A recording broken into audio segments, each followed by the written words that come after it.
Peru's political thriller refuses to end. The presidential election of the country is hanging by a thread, with conservative heavyweight Keiko Fujimori staging a dramatic comeback and snatching a razor-thin lead from her leftist rival Roberto Sanchez, with just a handful of votes separating the two and hundreds of thousands of ballots under review.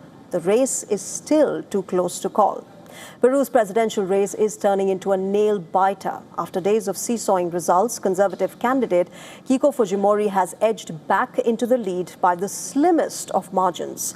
With over 18 million votes counted, Fujimori holds just 50.02% of the vote, as compared to 49.98% for leftist challenger Roberto Sanchez.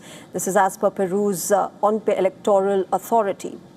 And that translates largely to a lead of barely 650 votes. The dramatic turnaround was reportedly powered largely by overseas ballots, particularly from Peruvians who are living in countries such as the United States and Japan, where Fujimori enjoys strong support. But despite the lead, victory remains far from certain at the moment.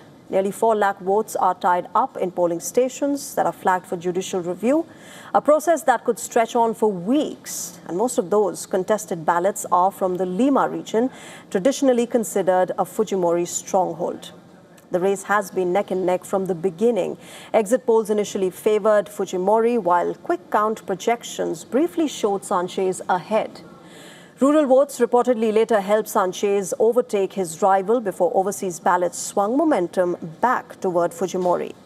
As tensions rise, Sanchez has begun questioning parts of the counting process, citing what he called strange and unusual developments. Some of his supporters even gathered outside election authorities' office in Lima, though the police later dispersed the crowd.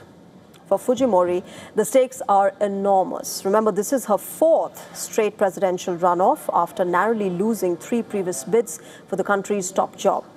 The daughter of former President Alberto Fujimori is hoping to ride on a broader wave of support for the conservatives, tough-on-crime leaders across Latin America.